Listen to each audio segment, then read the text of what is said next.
अस्सलाम वालेकुम जी। ਅੱਜ ਦਾ ਵਲੌਗ ਸਾਡਾ ਗੰਦਮ ਦੀ ਕਟਾਈ ਦਾ ਵਲੌਗ ਹੈ। ਤੁਹਾਨੂੰ ਪਤਾ ਹੈ ਹਾੜੀ ਦਾ ਸੀਜ਼ਨ ਚੱਲ ਰਿਹਾ ਹੈ। ਸਾਡੀ ਗੰਦਮ ਬਿਲਕੁਲ ਤਿਆਰ ਹੋ ਗਈ ਹੈ। ਗੰਦਮ ਦੀ ਕਟਾਈ ਕਰਨ ਜਾ ਰਹੇ ਹਾਂ। ਹਾਰਡਵੈਸਟਰ ਨਾਲ ਗੱਲ ਹੋ ਗਈ ਹੈ। ਹਾਰਡਵੈਸਟਰ ਆ ਰਹੀ ਹੈ। ਉਸ ਤੋਂ ਬਾਅਦ ਟਰਾਲਾ ਟਰੈਕਟਰ ਸਾਡਾ ਤਿਆਰ ਹੈ, ਲੈ ਕੇ ਜਾਣਾ। A few moments later. ਇਸ ਟਾਈਮ ਅਸੀਂ ਤੇਲ ਵਾਲੀ ਏਜੰਸੀ ਤੇ ਪਹੁੰਚ ਆਏ ਹਾਂ। ਹਾਰਡਵੈਸਟਰ ਦੀ ਟੈਂਕੀ ਫੁੱਲ ਕਰਵਾਉਣੀ ਹੈ।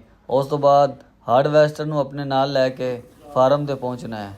ਸੀਜ਼ਨ ਚੱਲ ਰਿਹਾ ਹੈ, ਹਰ ਇੱਕ ਬੰਦਾ ਕਾਟਰ ਦੇ ਮਗਰ ਹੈ। ਹਾੜੀ ਦੇ ਸੀਜ਼ਨ ਵਿੱਚ ਕਾਟਰ ਵਾਲਿਆਂ ਨੇ 2-3 ਬੰਦਿਆਂ ਨੂੰ ਟਾਈਮ ਦਿੱਤਾ ਹੁੰਦਾ ਹੈ, ਕਿਸੇ ਕਿਸੇ ਤੇ ਕਾਬੂ ਆਉਂਦੇ ਨੇ।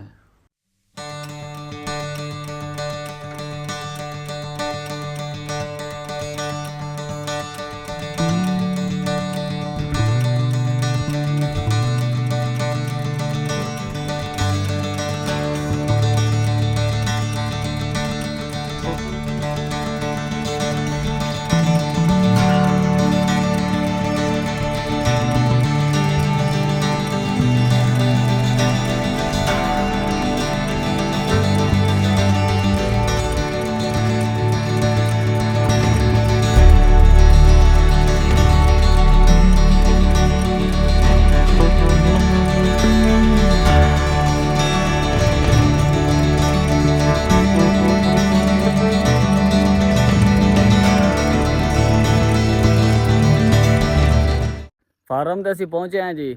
ਹਾਰਡਵੈਸਟਰ ਸਾਡੀ ਪਲਾਟ ਵਿੱਚ ਆ ਗਈ ਹੈ। ਟਰਾਲੇ ਟਰੈਕਟਰ ਜਿਹੜੇ ਹੈ ਨਾ ਪਿੱਛੇ ਆ ਰਹੇ ਨੇ। ਇਸ ਟਾਈਮ ਸਾਡੀ ਕਟਾਈ ਸ਼ੁਰੂ ਹੋ ਗਈ ਹੈ। ਅੱਲਾ ਦੇ ਫਜ਼ਲ ਨਾਲ ਹਾਰਡਵੈਸਟਰ ਸਾਡੇ ਫਾਰਮ ਵਿੱਚ ਪਹੁੰਚ ਆਈ ਹੈ। ਹੁਣ ਕਟਾਈ ਸ਼ੁਰੂ ਕਰ ਰਹੀ ਹੈ। ਸਾਡਾ ਇੱਥੇ 5 ਏਕੜ ਦਾ ਪਲਾਟ ਹੈ। ਗੰਦਮ ਮਾਸ਼ਾਅੱਲਾ ਖਲੋਬ ਤਿਆਰ ਹੋ ਗਈ ਹੈ। ਇਨਸ਼ਾਅੱਲਾ ਬਹੁਤ ਅੱਛੀ ਐਵਰੇਜ ਆਵੇਗੀ।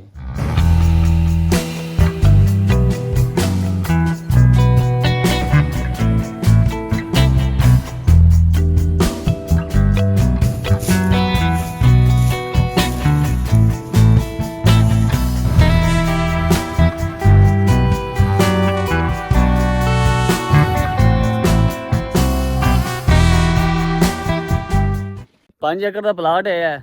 ਇਹ ਕਟਾਈ ਕਰਕੇ ਜਿਹੜੀਆਂ ਦੀ ਗੰਦਮ ਹੈ ਉਹ ਆਪਣੇ ਗੋਦਾਮ ਵਿੱਚ ਜਾਵੇਗੀ, ਉੱਥੇ ਸਟਾਕ ਕਰਨੀ ਹੈ। ਮੌਸਮ ਵੀ ਅੱਜ ਸਵੇਰ ਦਾ ਕਾਫੀ ਖਰਾਬ ਲੱਗ ਰਿਹਾ ਸੀ, ਲੇਕਿਨ ਅੱਲਾ ਨੇ ਕਰਮ ਕੀਤਾ ਹੈ, ਮਾੜੀ ਜਿਹੀ ਧੁੱਪ ਨਿਕਲ ਆਈ ਹੈ। ਬਾਰਿਸ਼ ਆ ਜਾਵੇ ਤੇ ਗੰਦਮ ਦਾ ਬਹੁਤ ਜ਼ਿਆਦਾ ਨੁਕਸਾਨ ਹੋ ਜਾਂਦਾ ਹੈ। ਕਾਫੀ ਲੋगों ਦੀ ਕਟਾਈ वाले बाकी है। अल्लाह के दुआ है कि अल्लाह ताला अच्छा मौसम दे देवे ताकि कटाई सारी मुकम्मल हो जाए। ट्राला इस टाइम साढ़ा पहुंचा है, ऐसी सेटिंग करने इतने।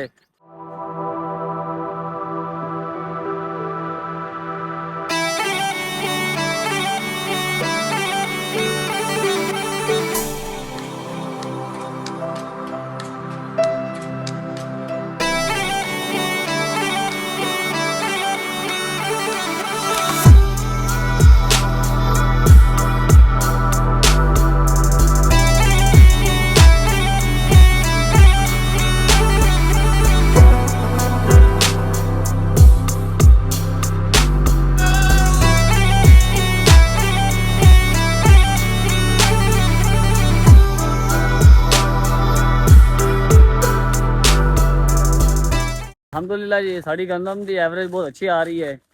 2 फेरे लगे ने 5 एकड़ प्लाट दे, एक पूरी टैंकी हो गई है। ट्राला यानी कि एक मुकम्मल भरा गया है। मेरा ख्याल है कि 60 मन की एवरेज इंशाल्लाह आ जाएगी। और इस दफ़ा मौसम अच्छा मिला गंदम नू, इस वजह तो इनकी एवरेज अच्छी आ रही है। और कलर भी जरा गंदम का बेहतरीन आ रहा है। दाने से तो कोई बीमारी नहीं आई, सेहतमंद दाना है। A few moments later. Bilal भी अपने आया जी फार्म से। की लैके आए बिलाल साहब? पटाश लैके आए जी। अच्छा अच्छा, मकई बिलाल दी आई है। मकई ने बिलाल भाई ला के ने पटाश ऐसे साड़ी काटर लगी खड़ी है। गंदम की कटाई हो रही है। एक ट्राला दाने का भरा गया है, दूसरे वास्ते मशीन जारी है। हाँ जी, की हाल चाल है? अल्लाह का शुक्र है जी। गंदम की कटाई वास्ते आए जी? हाँ जी, गंदम की कटाई करवानी है जी। किन्ने एकड़ है ये जी अपना इत्थे 1 एकड़ है, बाकी 5 एकड़ कटी गई 5.5। बिलाल साहब ਹਾਂਜੀ थोड़ी गंदम किन्नी है? ਸਾਡੀ ਉਹ ਪਿੱਛੇ ਖਲੀ ਹੈ ਤੇ ਉਹ ਬੰਦੇ ਹੀ ਵੱਢ ਦਿੱਤੀ। अच्छा बंदे वड़ ਲੋੜ देते ਹੀ ਕੋਈ ਨਹੀਂ ਪਈ ਸਾਨੂੰ, ਉਹ ਬੰਦੇ ਹੀ ਉਹ सही है। फीड हाथ से तो बढ़ाई यानी ਹਾਂਜੀ, कि ਹੱਥ देसी काम जरा प्योर ਤੇ देसी। अच्छा ਅਗਰ अच्छा ਉਹ ਵੀ ਵੇਖਣਾ ਜੇ ਤੇ ਆਜੋ ਦੋਨੋਂ ਨਾਲ ਸਾਹਮਣੇ ਉਹ ਮਸ਼ੀਨ ਚੱਲ ਰਹੀ ਹੈ। नहीं जिले मशीन चलेगी ਉਹਦੇ ਆਪਾਂ ਵੇਖਾਂਗੇ। ਚੱਲੀ ਖਲੀ ਮਸ਼ੀਨ ਤੁਹਾਡੀ ਅੱਖਾਂ ਸਾਹਮਣੇ ਮਸ਼ੀਨ ਚੱਲ ਰਹੀ ਹੈ। ਉਵੇਂ ਸਾਹਿਬ ਬਲਾਲ ਭਾਈ ਸਾਨੂੰ ਅੱਛਾ ਮਸ਼ਵਰਾ ਦੇ ਰਹੇ ਨੇ। ਉਹ ਕਹਿ ਰਹੇ ਨੇ ਕਿ ਹੁਣ ਜਿਹੜੇ ਬੰਦੇ ਨੇ ਟਰਾਲਾ ਬਣਵਾਉਣਾ ਹੈ ਉਹਨੂੰ ਜੈਕ ਵਾਲਾ ਬਣਵਾਉਣਾ ਚਾਹੀਦਾ ਹੈ। ਟਰਾਲਾ ਫੁੱਲ ਹੋ ਜਾਵੇ ਜੈਕ ਚੁੱਕੋ, ਹਰ ਸ਼ਾਇਦ ਥੱਲੇ ਇਸ ਟਰਾਲੇ ਤੇ 2-3 ਬੰਦੇ ਹੋਣ ਤੇ ਕਈਆਂ ਨਾਲ ਜੰਦਰ ਨਾਲ ਲਾਉਣ ਦਾ ਜ਼ਿਆਦਾ ਟਾਈਮ ਲੱਗਦਾ ਹੈ। ਪਿੱਛੇ ਮਸ਼ੀਨ ਖੜੀ ਹੋ ਜਾਵੇ ਤੇ ਮਸ਼ੀਨ ਦਾ ਨੁਕਸਾਨ ਹੈ। ਕਿਉਂ ਬਲਾਲ ਭਾਈ? ਗੱਲ ਹੈ ਬਈ ਇਹ ਨਾ ਸਾਹਿਬ ਦੁਆਰਾ ਬਣਵਾਇਆ ਕੋਈ 5 ਮਹੀਨੇ ਹੋ ਗਏ ਨੇ ਟਰਾਲਾ। ਅੱਛਾ ਤੇ ਮੈਂ ਗੱਲ ਕਰਦਾ ਪਿਆ ਕਿ ਉਹਲੇ ਕੋਈ 2-3 ਲੱਖ ਵਾਧੂ ਲਾ ਲੈਂਦੇ ਅੱਛਾ ਤੇ ਫਾਇਦਾ ਹੀ ਸੀ। ਹੁਣ ਉਹ ਤੁਹਾਡੀ ਗੱਲ ਠੀਕ ਹੈ, ਅਸੀਂ ਮਸ਼ਵਰਾ ਕੀਤਾ ਹੈ, ਅੱਛਾ। ਲੇਕਿਨ ਸਾਨੂੰ ਲੋਕਾਂ ਨੇ ਕਿਹਾ ਵੀ ਆਲੂ ਵਾਸਤੇ ਉਹ ਜ਼ਿਆਦਾ ਫਾਇਦੇਮੰਦ ਨਹੀਂ ਦਾ, ਕਿਉਂਕਿ ਆਲੂ ਤੇ ਜ਼ਿਆਦਾ ਲੋਡ ਹੈ। ਵੱਡੇ ਰੋਡ ਜੋ ਟਰਾਲਾ ਜਾਵੇਗਾ ਫਿਰ ਉਹਦੇ ਵਿੱਚ ਜੋਲ ਵੱਜੇ ਦੇ, ਉਹਦੇ ਤੇ ਨੁਕਸਾਨ ਹੈ।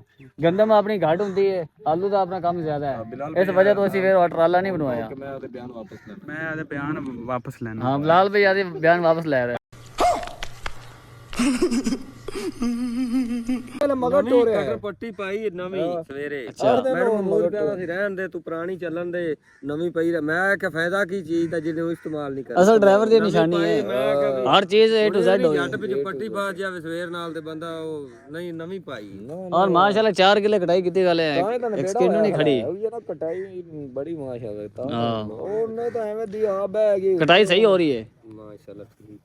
ਉਹ ਇੱਥੇ ਤਾਂ ਉੱਚੀ ਰੱਖਦਾ ਸੀ ਤੇ ਜਿਹੜੀ ਡਿੱਗੀ ਵੀ ਉਹ ਥੱਲੋਂ ਉਵੇਂ ਰਹਿ ਜਾਂਦੀ ਸੀ। ਨਹੀਂ ਹੋਣਾ ਸੀ ਜਿੱਥੇ ਡਿੱਗੀ ਉਹ ਤੋਂ ਝੁਕਣੀ, ਜਿੱਥੇ ਉੱਚੀ ਉੱਥੇ ਮੁੜ ਕਰਨੀ ਪੈਂਦੀ ਮਾੜੀ ਜਿਹੀ ਉੱਚੀ, ਲੇਕਿਨ ਫਿਰ ਵੀ ਕਿੱਡੀ ਭਾਰੀ ਤੇ ਨਹੀਂ ਵੜਦੇ। ਹਾਂ ਨਹੀਂ ਅੱਛੀ ਕਟਾਈ ਹੋ ਮੈਂ ਰਹੀ ਹੈ। ਕਿ ਤੁਸੀਂ ਬਸ ਨਾ ਕਿੱਲੇ ਗਿਲਦੇ ਜਾਂਦੇ ਜੇ ਕਿੱਲੇ ਅਸੀਂ ਇਹਨੇ ਵੱਢਨੇ ਨੇ ਬਸ। ਅਕੀਲ ਭਾਈ ਆਦੇ ਬਚਪਨ ਦੀ ਕਹਾਣੀ ਸੁਣਾ ਰਹੇ ਨੇ। ਤਰਦੀਨ ਅਸੀਂ ਦੋਵੇਂ ਬੰਨਾ ਲੱਗ ਗਏ।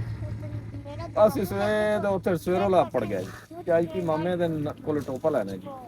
ਜਦੋਂ ਉੱਥੇ ਗਏ ਵੜੀ ਤੇ ਮਸ਼ੀਨ ਨਾ ਆਈ। 12 ਵਜੇ ਤੋਂ ਬਾਅਦ ਅਸੀਂ ਫਿਰ ਆ ਗਏ। ਮਾਮੇ ਨੇ ਕਿਹਾ ਹੁਣ ਸੁਬਾਹ ਆਵੇ ਜੇ ਮਸ਼ੀਨ ਅੱਜ ਨਹੀਂ ਆਈ।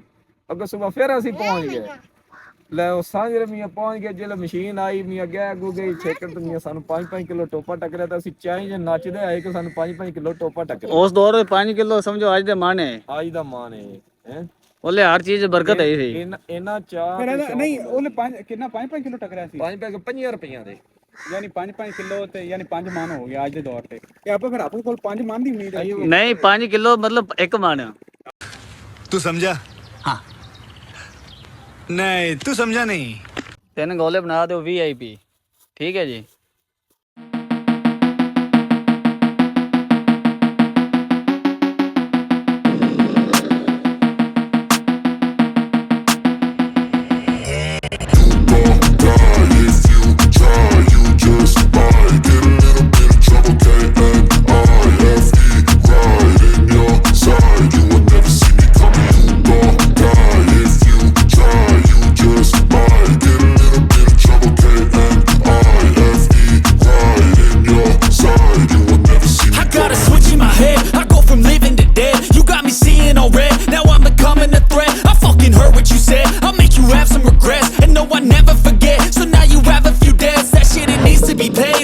Some sort of pain, you caused a permanent stain, which has determined your fate. I've never seen so clear, I feel the end and it's near. The day of reckoning's here, the sound of deafening fear.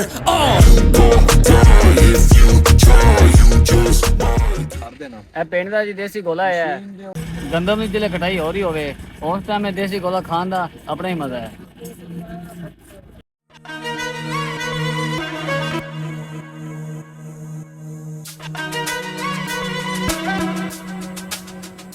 ਗੰਦਮ ਦੀ ਕਟਾਈ ਸਾਡੀ ਮੁਕੰਮਲ ਹੋ ਗਈ ਹੈ।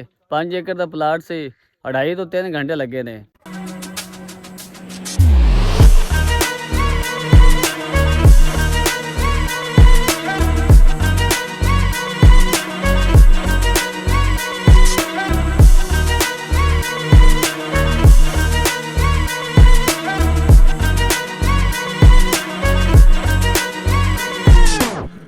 ਸਾਰੀ ਗੰਦਮ ਸਾਡੇ ਗੋਦਾਮ में ਪਹੁੰਚ ਗਈ ਹੈ। ਇਹ ਪਲਾਟ ਬਿਲਕੁਲ ਖਾਲੀ ਹੋ ਗਿਆ ਹੈ। ਇਹ ਤਕਰੀਬਨ ਸਾਡੇ ਪੂਰੇ 5 ਏਕੜ ਦੇ ਪਲਾਟ ਤੇ 2.5 ਤੋਂ 3 ਘੰਟੇ ਲੱਗੇ ਨੇ। 3 ਘੰਟਿਆਂ ਦੇ ਵਿੱਚ ਅਸੀਂ ਆਪਣੀ ਸਾਰੀ ਫਸਲ ਜਿਹੜੀ ਉਹ ਕੁੰਜ ਕੇ ਆਪਣੇ ਗੋਦਾਮ ਦੇ ਵਿੱਚ ਸਟੋਰ ਕਰ ਲਈ ਹੈ।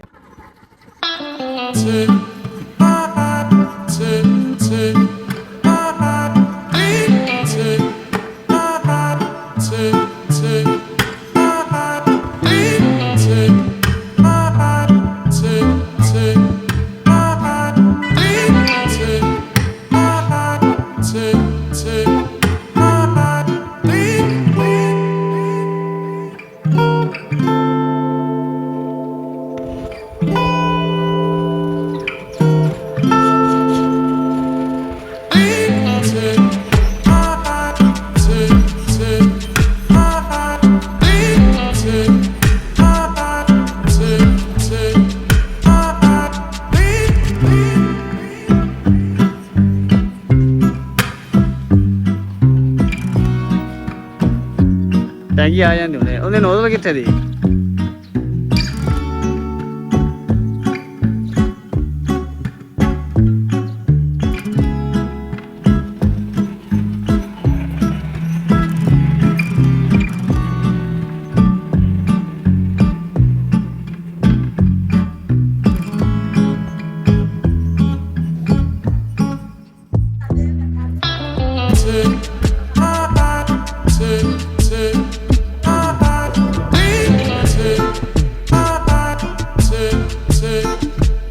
ਟਰਾਲੇ ਸਾਡੇ ਗੋਦਾਮ ਵਿੱਚ ਲੱਗ ਗਏ ਨੇ। ਇਸ ਟਾਈਮ ਅਸੀਂ ਘਰ ਪਹੁੰਚ ਆਏ ਹਾਂ। ਹੁਣ ਫਰੈਸ਼ ਹੋ ਕੇ ਖਾਣਾ ਖਾਣੇ ਆ।